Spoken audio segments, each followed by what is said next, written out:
à Chabeuil pour un nouvel épisode de l'Observatoire de l'immobilier. Ensemble, on va décrypter le secteur de la périphérie valentinoise en compagnie de maître François Augusto. Salut François. Salut Alex, comment vas-tu? Bah écoute, ça va très bien. Je suis content d'être ici à Chabeuil.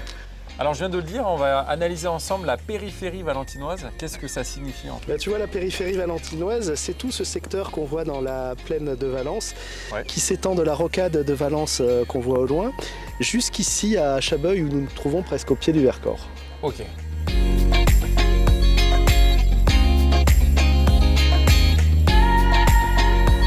Alors si on rentre un petit peu plus dans l'analyse, du coup comment ça s'est passé cette année sur ce secteur? Pour les maisons dans l'ancien, on a une quasi-stagnation des prix puisqu'on a une hausse de seulement 1,3% de stagnation, ce qui nous fait un prix médian de 276 000 €, donc presque inchangé. Alors que pour les appartements, on a quand même une belle hausse encore cette année de 5%, ce qui nous porte le prix médian à 134 000 €, ce qui donne un prix au mètre carré de 2030 €. Ok.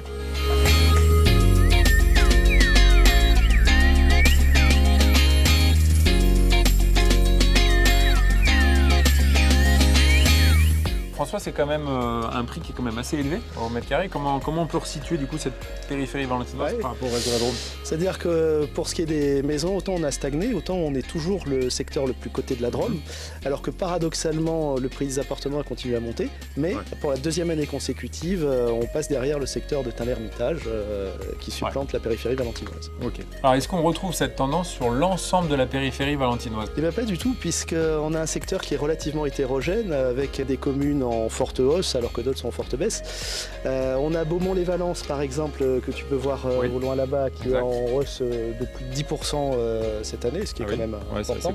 Chabeuil ici où nous nous trouvons a connu une hausse de 5%. Par contre d'autres communes, Malissard qui n'est finalement qu'à quelques kilomètres de Beaumont a été en baisse de plus de 6% et Saint-Marcel-les-Valences par là-bas où on a une baisse de 7%. Donc c'est quand même très contrasté. Alors finalement on est dans une zone géographique assez proche. Oui, tout à fait.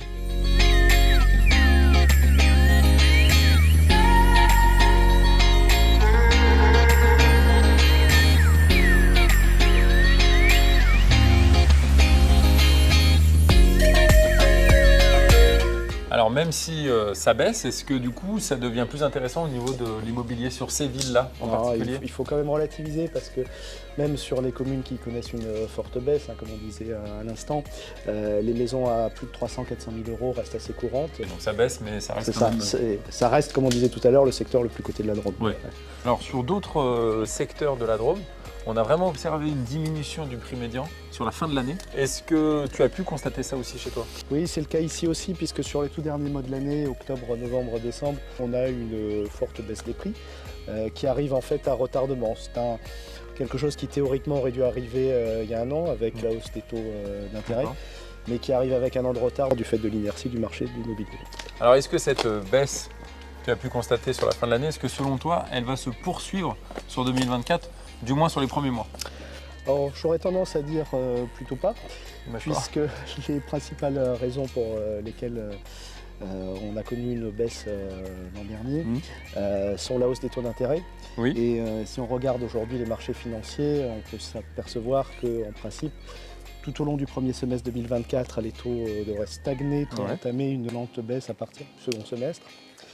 Ça a pour conséquence tout ça que les banques aujourd'hui ont plutôt intérêt à prêter maintenant, une fois que les taux auront baissé plus bas. En parallèle, on a eu aussi l'an dernier le taux d'usure qui était un plafond systématique qu'on rencontrait de manière assez récurrente. Et ça, aujourd'hui, en 2024, ça devrait plus exister puisque maintenant les taux baissent. Donc, on n'a plus ce plafond du taux d'usure comme ça a été le cas tout au long de l'année dernière. À côté de ça, on a le gouvernement qui a prolongé la durée des prêts, qui sont passés de 25 à 27 ans. Alors, c'est pas grand-chose, mais ça peut augmenter pour la plupart des ménages la capacité d'emprunt d'un peu plus d'une centaine d'euros, ce qui peut être le petit coup de pouce qui débloque le dossier. C'est clair.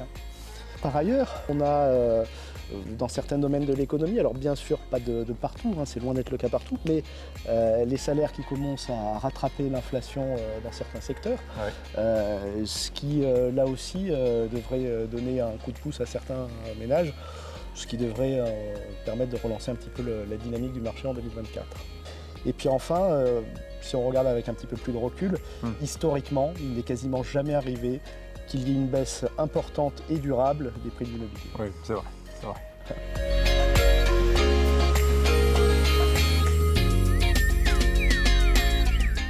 Alors François, est-ce que tu peux nous donner un éclairage global, selon toi, sur l'année 2024 ? Autant on a connu une importante baisse des volumes en 2023, autant je pense que ça devrait repartir, et même assez rapidement.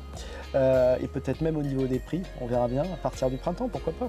Bon, avec le printemps, peut-être renaîtra l'espoir d'un marché immobilier moins tendu. Comme on dit. Bon, ça serait top. Merci beaucoup François. Merci à toi. On a passé un super moment ensemble et puis tu nous as donné une analyse et puis un éclairage différent, en même temps hyper enrichissant. Donc merci pour ça et puis à très bientôt. À bientôt. Ça marche. Et puis quant à nous, on se retrouve sur le site passezacte.com. À bientôt.